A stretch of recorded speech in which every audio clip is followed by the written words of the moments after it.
दोस्तों, मैं हूं कमर चीमा। उम्मीद है आप लोग ठीक होंगे। दोस्तों, एक तरफ हम देखते हैं कि यूनाइटेड अरब एमिरेट्स जो है उसने पाकिस्तान के वजीर आज़म जो कि कल अबू धाबी में थे, $10 बिलियन की इन्वेस्टमेंट का जिसे आप कहें कि वादा किया है कि हम करेंगे, कमिटमेंट की है। अमूमन मुल्कों की जो वादे होते हैं वो किस हद तक मटीरियलाइज होंगे, इसका ताल्लुक आपकी कैपेसिटी से है।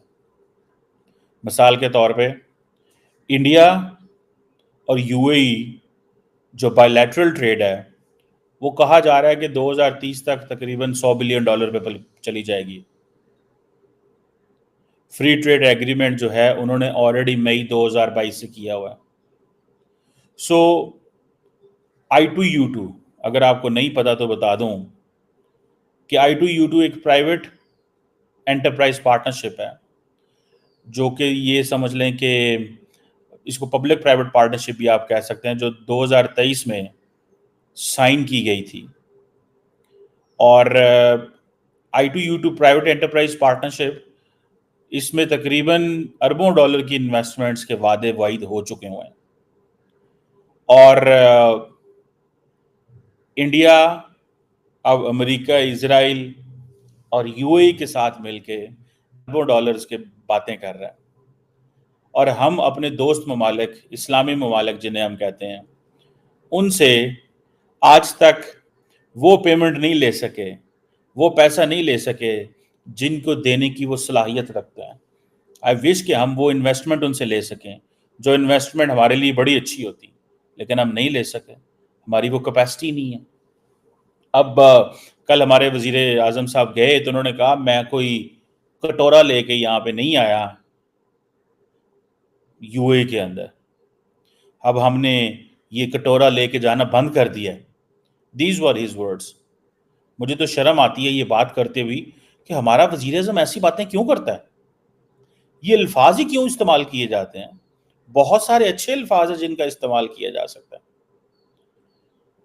ये जो कटोरा लेके जाना बंद करना है, ये हमने नहीं किया, ये अगले मुल्कों ने हमें मना किया हुआ है कि अब हमारे पास कोई इन्वेस्टमेंट के प्लान लेके आए।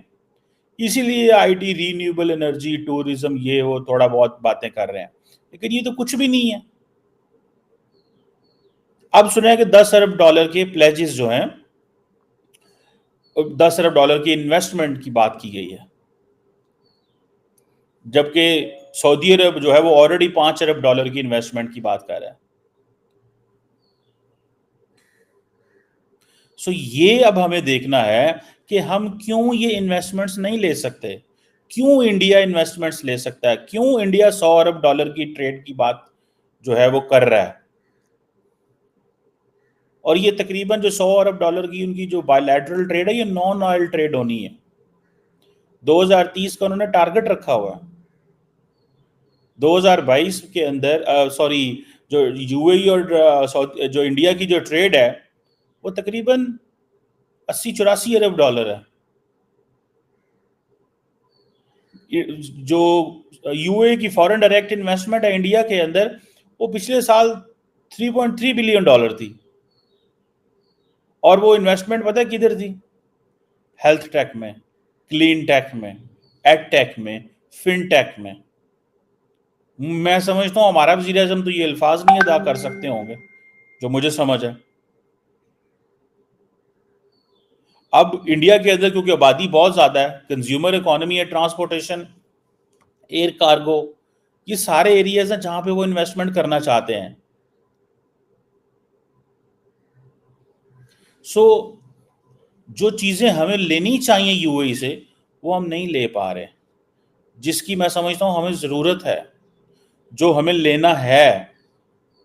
अब हमारी पोजीशन ये है कि जो बाहर के ममालिक हैं, हम उन्हें कह देते सी पैक में आके इन्वेस्टमेंट करो।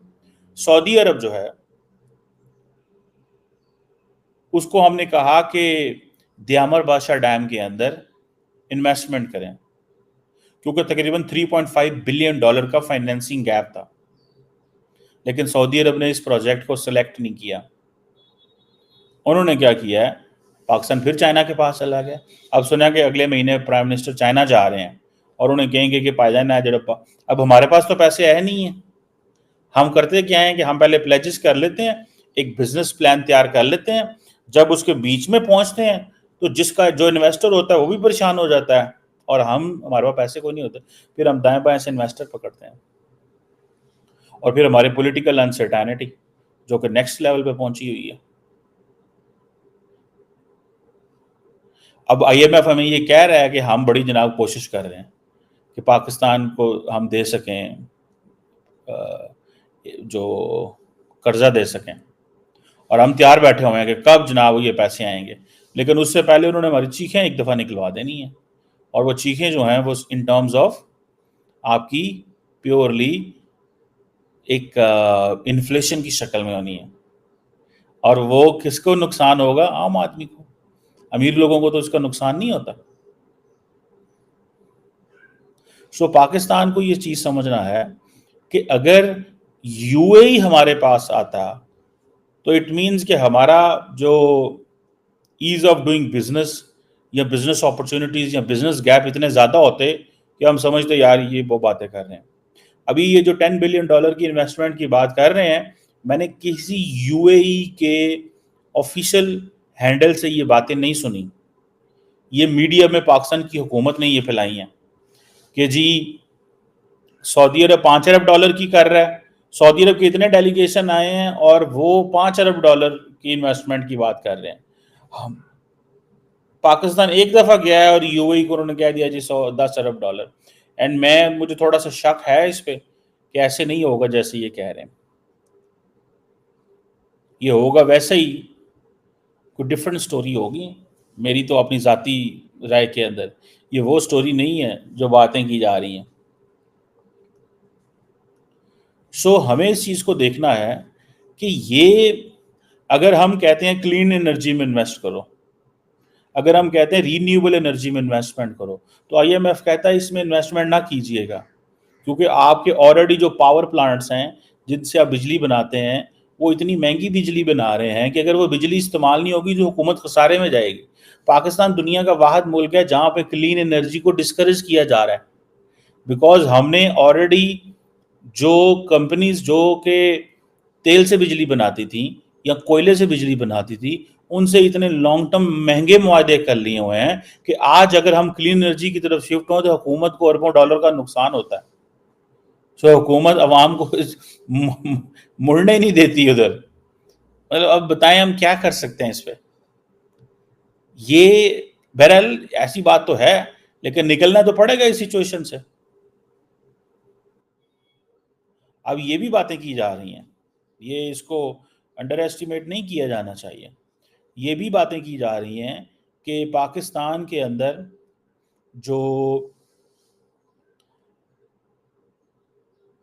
फॉरेन डायरेक्ट इन्वेस्टमेंट है वो कम से कम पिछले 50 साल की लोएस्ट सतह पे आ गई हुई है। ये भी एक डेवलपमेंट है। ये कैसे चीज़ें मैनेज होंगी, ये बड़े इसीलिए तो फिर वो वर्ल्ड बैंक की रिपोर्ट आ जाती है बीच में कि पाकिस्तान इंडिया के साथ कारोबार करेगा तो पाकिस्तान की $25 अरब की एक्सपोर्ट बढ़ सकती है।